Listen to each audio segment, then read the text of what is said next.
What is up, everybody? This is very spontaneous, but I had a moment. I was talking to family. So, short story. No, the baby I'm holding is not mine, but it's mine. Cut that one too. No, so I just thought I was sitting here with this beautiful baby. Her name is Emery Spears. She is just a few weeks old. She's 10 pounds. We found out she's 10 pounds. But I was thinking as I was talking to my daughter Lene, and yeah, I call her my daughter. A lot of people, some secrets of Georgia. So a few things. Uh, many years ago, there was this beautiful little 4-year-old girl that I met in September of 2004, and her name is Lene Nelson, and she was very dear to my heart. And this cute little lady that I was dating at the time, who I ended up holding hostage for the last 20 years in marriage, kind of taking her in and became a father figure to her. And they just had this beautiful baby last month, and they came over today to visit. And I was thinking to myself that there are so many things that I have learned in my life, just been around kids, whether it's in the nonprofit days, youth pastor days, helping raise my younger brother and sister. And then just kind of spearheaded some things in my memories of things that I've learned from a baby. So I thought, what better way to share those things than to have a spontaneous live with all of you today. So just sharing across several platforms, chime in the chat. I would love to know what's one thing that you've learned. If you have a kid, or you have a niece or nephew, or you're the adopted uncle or godfather, godmother, what's one thing that you've learned from a newborn? So today, some of the things that really stuck out to me, and I'll share 3 for me really quickly here in the next 5-10 minutes as I'm sharing this, is that a few things that I have learned and something that has really come into my mind as I am spending time with this beautiful girl is newborns helped and reminded me to embrace vulnerability. From the moment that a newborn arrives in this world, it's that undeniable vulnerability that they rely literally on the entire world, and they rely on their camp, their mom, their dad, those significant people around them to really help them survive, and rely on them to teach us the strength that's found in that. So when I think about that vulnerability and embracing vulnerability, and the vulnerability that you have as a newborn, I think about embracing vulnerability as a new employee in the workplace. I think about embracing the vulnerability of learning how to use your strength and become strong, and how it teaches us the strength that is found in vulnerability, and how impactful that is as a leader. When I think about those things and being vulnerable as a leader, embracing our vulnerabilities really opens the door to genuine connections with our team. It opens the door and opportunity with genuine connections with maybe a mentor or somebody that you're looking up to. Maybe it's your coach that's helping you. If you're in the workforce and you have consultants that are helping you, it's a moment of vulnerability, and it allows us to really admit when we don't have all the answers, when we don't have all the solutions, when we don't have the strength to hold ourselves up at times. And so embracing those things, and helping us to seek not just what we don't know we need, but also seeking that collaboration around those who are around us. So I want to encourage you just on number one lesson that I've learned and reminded myself when it comes to a newborn baby is embracing vulnerability. Some of the things that I believe helps people embrace those things is really in the workplace, and specifically talking to those who are, whether you're an entrepreneur, whether you're in the leadership role. One of the things that can help you in your workplace for your new hires that are coming in is foster an open environment, cultivate a culture where vulnerability is not seen as weak. Vulnerability is not seen as something that should be shunned away, but it's really it's the open door, it's the gateway to really trust, and to build that camaraderie within your team. It creates an innovative mindset as well. And so fostering an open environment helps breed that vulnerability. The second thing I believe we can take away as a tip is we as leaders should lead by example. It's easy for us to teach and request things, but how often can we open up and lead by example, sharing some of your own challenges, sharing some of your own uncertainties? Because I believe in doing so, you give other people permission to do the same. And so I want to encourage you to be able to lead by example on that. The second thing that I learned as I'm holding baby Emery, we'll call her Princess Emery. First thing, embrace vulnerability. The second thing I believe I have learned in a newborn baby is celebrating small wins. What you don't know right now is baby Emery loves to be pat while she's taking a nap. So in the sake of her not going crazy right now, although I would like for her to speak, celebrating small wins, because I believe every milestone, even a newborn achieves, whether it's their first smile, whether it's their first laugh. I can't wait to hear about her first word that she speaks. I can't wait to see pictures or video or be there to see her first step. And so, those milestones that we have brings this unfounded joy. It brings that heart of celebration that really becomes impactful, becomes a memory of a lifetime, right? And so these seemingly small victories are really monumental steps in their development. And in leadership, recognizing small wins, recognizing employees and your team members, recognizing your leaders.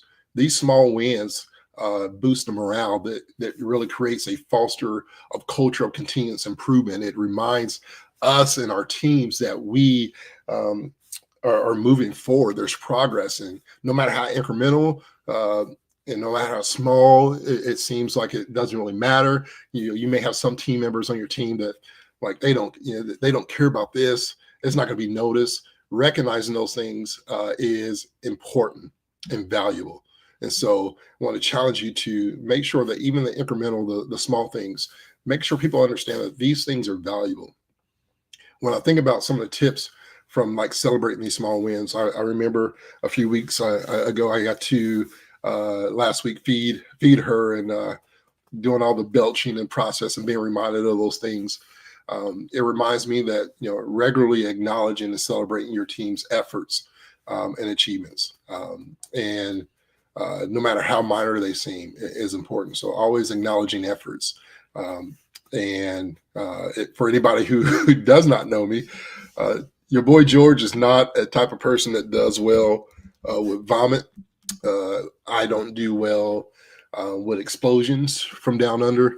I don't do those diapers and things of that nature. And it's a challenge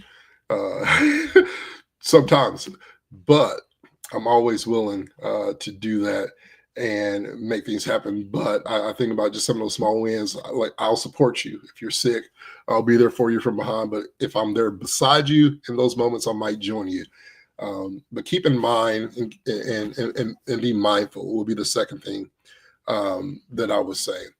Keep track of individual team progress, create opportunities to reflect on these achievements and really give credit where credit is due. That was always something I was taught. Give credit where credit is due. And so be mindful of those who are celebrating small wins. Culture recognition within the workplace, culture recognition comes from leadership, and having those things are important for those around. Another thing that really sticks out, and I'll end it with this. So we have number one, lessons from Princess Emery: embrace vulnerability. As a newborn comes into baby, it's undeniable that she is very vulnerable and is trusting and hoping, from a baby standpoint, that she's very dependent on those around her. The second one is celebrating small wins, even if they're small or don't seem big in your eyes. You never know what somebody else's shoes are and their mindset is. So always celebrating those things is important. The third thing is cultivating unconditional love. Now, love is very tricky, especially as leaders and in the workplace. How does this cross the line? And I can go on and on. I've been talking about love and leadership for a while, it seems, here lately. But what I will say is, when I think about Emery's presence, it reminds me of the power of unconditional love, um, and how we as leaders should have that unconditional love. Um, they give and require love without expectations, without conditions, and really teaches us about the most profound form of connection and support. And what I mean by that is, as we are leading with compassion, as we're leading with unconditional positive regard, I believe it transforms the connection. It transforms the relationship in the workplace. It transforms your workplace into a community where everyone feels valued, everyone feels respected, people feel appreciated, and thereby encouraging this genuine engagement and loyalty all the way around. And so many of you have heard when I talk about culture for me in the workplace is how most employees feel, believe, and behave. This is something that has been ingrained in my heart and my mind with my good friend Ryan McCarty and Culture Good, but it's something that is important because how we feel really dictates what we believe, and what we believe really is the outcome of our behavior. And so it's important to understand those things. And I think of this unconditional love as empathy in leadership, and how it's important for us to show empathy in your everyday interactions. Um, I believe Emery is showing empathy right now by standing asleep and not going crazy as I'm talking spontaneously, but really listening actively and validating the feelings and experiences of your team. Empathy and leadership is important for those things. I think about building a supportive culture, creating policies and practices that reflect your focus, your commitment as an organization to the well-being and development of your team. And so when you show that you care about everyone, not just a certain group or department, but you care about your people and your employees, your team members, beyond profit, but just as people in general, and human beings, the value is so huge. And so these three lessons I believe in, just a reminder, just something that spontaneously popped in my head is, man, the vulnerability, celebrating small wins, and that unconditional love is so valuable. Those are three things in leadership that I think about when it comes to a newborn. So by taking some of these lessons, I want to encourage you. This is very spontaneous. Saying, George, what is this all about? It's just George being George. I decided to go live with permission. Let me put that clause out there. I got permission to go live out there. But I appreciate everyone who is out there listening. May some of these tips be good for you in your journey. And until next time, from my little sweet little friend, I'm about to hold her around. She's knocked out. You want to say hi? No, there you go. You got a little, that's important. Oh, we got a question. I ain't even thinking about looking at the comments. What do you believe the best tool at a workplace can use to show empathy and team building format? Also, is it Friday? Go Buckeyes. uh, the best tool is humanity. Like in all the places where AI is becoming driven and technology is a huge thing, and I believe in it all, in growth. I think people just being human is very vital and very important to what we do. When it comes to empathy in general, a lot of people, and I'll just speak from a non-corporate voice. So many people think when they hear the word empathy that it has so much to do with being soft, and people just need to do their flipping job. And the reality is, it has nothing about being soft or emotional. It's genuinely caring for that lady or that man that's on your team, being empathetic for them and the places and the positions that they may be in their life. Maybe it's a reflection of and a reminder of maybe a place where you were in your life at one point in time. So, I'm showing empathy. The job is a job. The number one rule in business is to stay in business. If you don't do the number one rule, there is no other rule. But when it comes to empathy, I empathize because somebody's going through a tough time at home, or empathize because somebody's dealing with, a stress or mental health. Showing the empathy. A lot of that, to be honest, can be done through leadership development.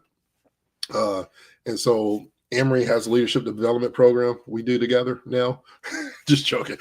Maybe if she wants to, she can help me out. But leadership development, I believe developing your people is important in that aspect. So I appreciate that question. I didn't think about asking any questions or telling you guys y'all can ask questions, but I appreciate that. Tony Baker, my friend. It's been a while since I've done a live spontaneously like this, but I appreciate you coming out of nowhere, my friend, and jumping in the chat. I hope all is well with you and the great people of Florida. Business is going well for you, my friend. And you're still doing good things, man. Still doing good things on that aspect. Well, I'm going to make sure there ain't no other comments in here. When I grow up, I want to be like you. Hey, listen, I'll share this funny story. Listen, I used to say that comment a lot. I used to say, when I grow up, I want to be like you. And I said this, shout out to my good friend down in Springfield, Tennessee, Nashville, Tennessee. Shout out to Rod McDaniel. I remember literally 2 years ago, September. So I literally had that same comment to Rod, and we were chatting. I said, man, I want to grow up. When I grow up, I want to be just like you. And his words really impacted me. And it was a conversation literally a week or so later where we ended up pushing me out the door to pursue my dreams. And by pushing me out the door, I mean, we had a one-on-one heart to heart. And he just said, why aren't you out there? You should be doing this. You seem happy. And really encouraged me to take a leap of faith, and supported me through that for several months. Still supports me. Support's not always financial, but I know that if I need a call or talk to him, he's there. But one of the things that he said to me was, don't be like me, be better than me. And so I'll say that to you, man. Don't grow up and be like me, be better than me, do better, for sure. Kelsey, great mark. I didn't think about that, but you know what? Every time I do include Dexter on some stuff, it does a lot better. So Emery can, if this does well, we'll definitely have a monthly talks with Emery. Man, we can grow up and do that. That'd be my new podcast. But I love you, my friend Tony. I truly do love you, bro. You still have my number. You know the rules. It doesn't have to be set up. You're one of those handful of people that if you need me, you can call me. And we need to do some stuff together. We need to jump on a live and talk business and leadership and the current state of 2025 for sure. We should do that. But anywho, one last time, ladies and gentlemen, the beautiful Emery Spears, the princess of King Jalen and Lene. And we are signing off. We love everybody. We appreciate you. Say peace. Peace. Don't hold my finger. You got to say peace. Say peace. Oh, she's out. Hey, continue to champion your purpose and lead the life you love. 3, 2. We want to thank all of you so much for joining us on the live stream. For more information, make sure you visit